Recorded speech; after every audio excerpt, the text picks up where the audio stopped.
بسم اللہ الرحمن الرحیم۔ محترم ناظرین، السلام علیکم۔ ایک مرتبہ بیت المقدس کا رہنے والا ایک خوبصورت جوان مدینہ آیا۔ جب اس نے حجرہ رسول صلی اللہ علیہ وآلہ وسلم کا مشاہدہ کیا تو ملازم مسجد بن گیا اور شبانہ روز عبادت میں مشغول رہتا تھا۔ رات نمازوں میں گزرتی اور دن کو روزے رکھتا۔ گویا اس کی عبادت کا یہ عالم تھا کہ لوگ اس کی جیسی عبادت کرنے کی عرض کرنے لگے۔ حضرت عمر رضی اللہ عنہ جو کہ اس وقت خلیفہ وقت تھے، اس کے پاس آتے اور اس سے کہتے تھے کہ ان سے کسی چیز کا تقاضا کرے۔ جوان کہتا، میری ضرورت صرف اللہ تعالیٰ ہے۔ کچھ مدت کے بعد وہ حضرت عمر رضی اللہ عنہ کے پاس آیا اور ایک بند ڈبہ انہیں بطور امانت دیتے ہوئے ان سے ایک قافلے کی ہمراہی میں آدم حج ہونے کی اجازت چاہی۔ حضرت عمر نے سالار قافلہ سے اس کی سفارش کی۔ قافلہ میں ایک خوبصورت جوان عورت بھی شامل تھی جو ہمیشہ اس جوان پر نظر رکھتے تھی۔ ایک دن اس کے پاس آئی اور کہنے لگی، اے جوان، تمہارا جسم کتنا خوبصورت اور دل لبانے والا ہے، جس نے مجھے تمہارا فریقہ بنا دیا ہے۔ جوان نے کہا، یہ جسم ایک دن زیر خاک پہنچ کر کیڑوں مکوڑوں کی خوراک بن جائے گا۔ عورت نے کہا، تمہارے خوبصورت اور سورج کی مانند چمکتے ہوئے چہرے نے مجھے پریشان کر دیا ہے۔ جوان نے کہا، خدا سے ڈرو، تمہاری باتیں میرے لیے مزاحمت کا باعث ہیں۔ عورت نے اظہار کیا کہ میری ایک حاجت ہے اور جب تک تم اسے پورا نہ کرو گے میں تمہیں ہرگز نہ چھوڑوں گی۔ جوان نے کہا، تمہاری کیا حاجت ہے؟ عورت نے کہا، یہ کہ میرے ساتھ ہم بستری کرو۔ جوان نے اسے نصیحت کی اور اللہ سے ڈرایا، لیکن اس کی کوئی بات عورت پر کارگزر نہ ہو سکی اور وہ کہنے لگی، اگر تم نے میری حاجت پوری نہ کی تو پھر یاد رکھو عورتوں والی چال چلوں گی جس سے تمہارے لیے کوئی راہ نجات نہیں ہوگی۔ جوان نے اس کی باتوں کی پرواہ نہ کی۔ ایک رات جوان جب تقریباً صبح تک سخت عبادت سے تھکا ہوا محو خواب میں ہو گیا تو وہ عورت اس کے سرہانے آئی اور اس کے سر کے نیچے سے سامان کا تھیلا نکالا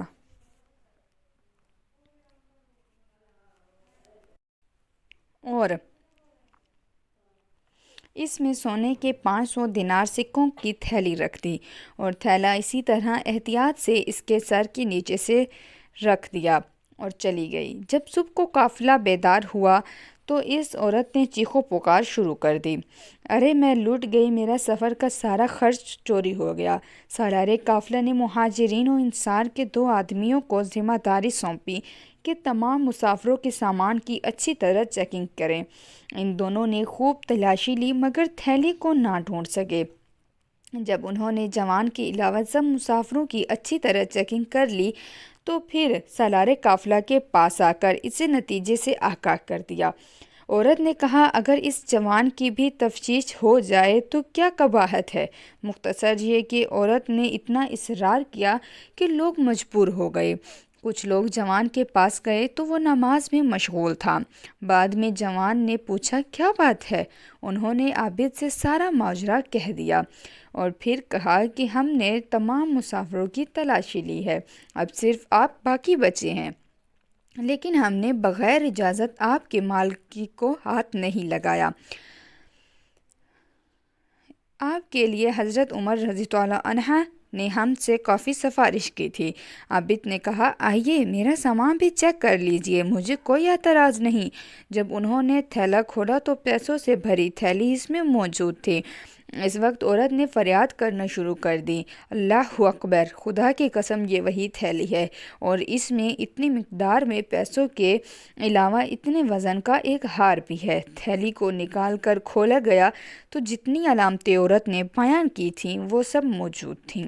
عابد کو حاضر کر دیا اور چاہتے تھے کہ اس کے ساتھ شدید رویہ اختیار کریں۔ جوان خاموش رہا۔ انہوں نے اس کے ہاتھوں پیروں میں زنجیریں ڈال دیں اور اسے پیدل پھراتے ہوئے مکہ تک لے گئے۔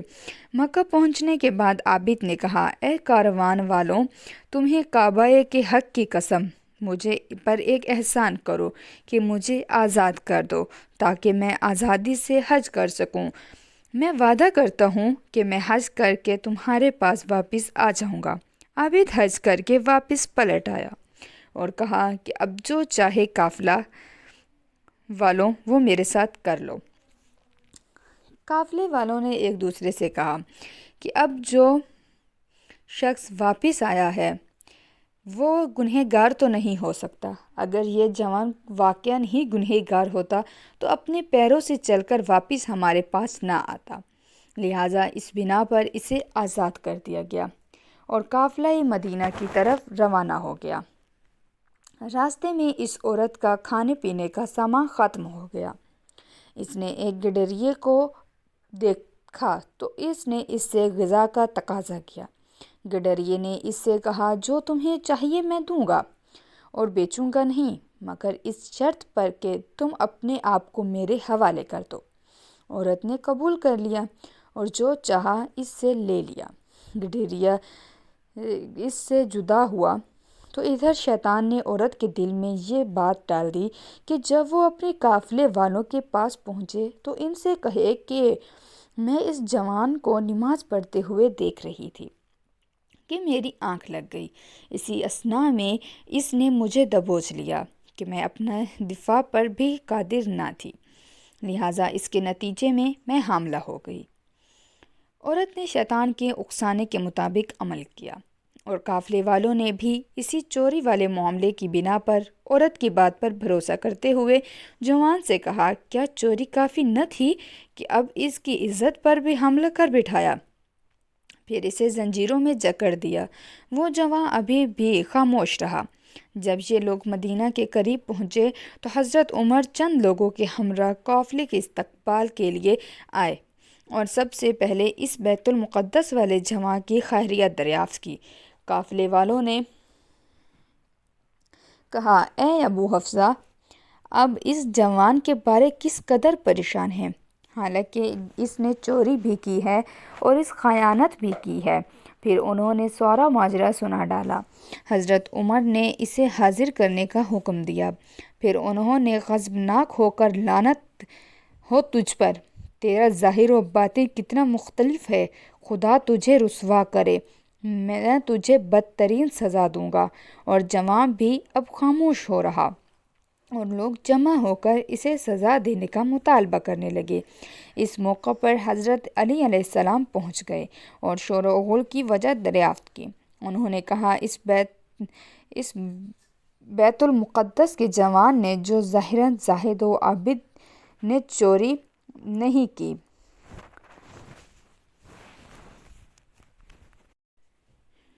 اور فسق و خیانت بھی کی ہے۔ حضرت علی نے فرمایا خدا کی قسم، نہ اس نے چوری کی ہے اور نہ کوئی دوسرا خلاف شریعت کام انجام دیا ہے، بلکہ حقیقی حاجی یہی ہے۔ حضرت عمر نے جب حضرت علی کی گفتگو سنی تو اپنی جگہ سے اٹھے اور حضرت علی کو اپنی جگہ بٹھایا، اور جوان زنجیروں میں جکڑا ہوا سر کو جھکائے کھڑا تھا اور عورت بھی وہاں موجود تھی۔ حضرت علی علیہ السلام نے اسے عورت کی طرف رخ کر کے فرمایا لعنت ہو تجھ پر، اپنا قصہ بیان کر۔ عورت نے کہا یا علی، اس شخص نے میرے پیسے چوری کیے اور یہ سب قافلے والے اس کے گواہ ہیں۔ میرے سکوں کی تھیلی اس کے سامان ہی سے برآمد ہوئی ہے، اور پھر اس نے صرف اسی پر اکتفا نہیں کیا بلکہ ایک رات جب میں اسے نماز پڑھتے دیکھ رہی تھی، اس پر شفقہ ہو رہی تھی تو میری آنکھ لگ گئی، تو اس نے موقع سے فائدہ اٹھا کر میری طرف ہاتھ بڑھایا اور میں اپنا دفاع نہ کر سکی۔ حضرت علی علیہ السلام نے فرمایا اے ملعونہ، تو جھوٹ بول رہی ہے۔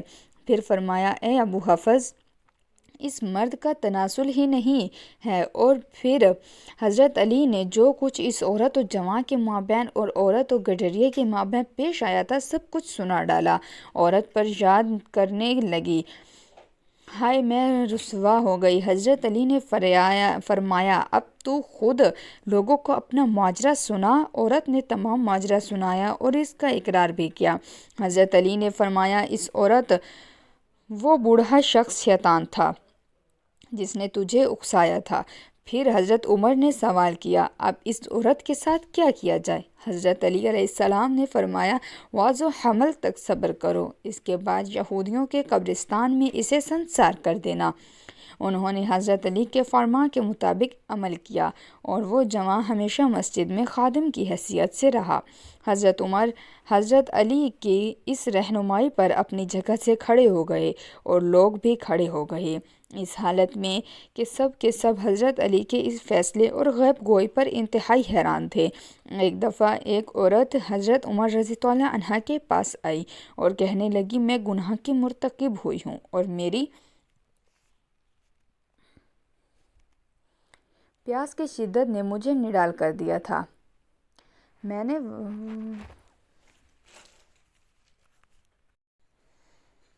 اور میری عزت باقی نہ رہی، اب آپ مجھ پر حد الہی جاری کیجیے۔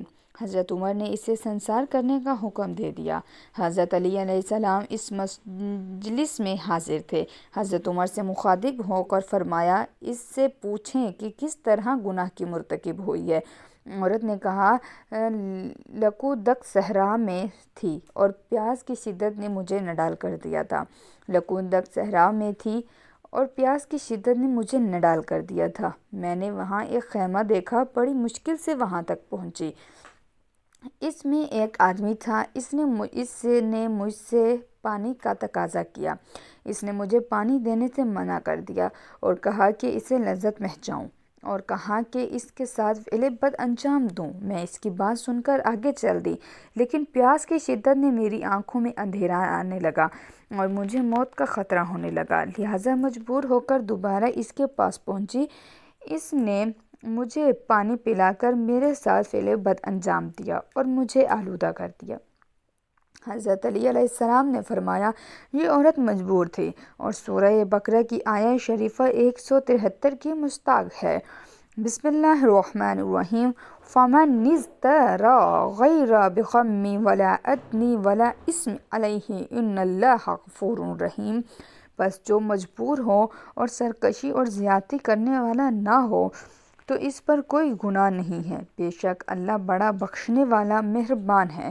اور یہ عورت نہ فاسق ہے اور نہ اس نے حریم الہی سے تجاوز کیا ہے، لہٰذا اس پر حد الہی جاری نہیں ہوگی۔ حضرت عمر نے حضرت علی کے اس فیصلے کو بہت سراہا اور اس عورت کو آزاد کر دیا۔ امید کرتی ہوں کہ آپ کو آج کی ہماری ویڈیو اچھی لگی ہوگی۔ اگر آپ کو ہماری ویڈیو اچھی لگی ہے تو ویڈیو کو لائک کریں اور مزید اس طرح کی ویڈیوز دیکھنے کے لیے ہمارا چینل سبسکرائب کریں۔ ملتے ہیں نیکسٹ ویڈیو میں، اجازت دیجیے، اللہ حافظ۔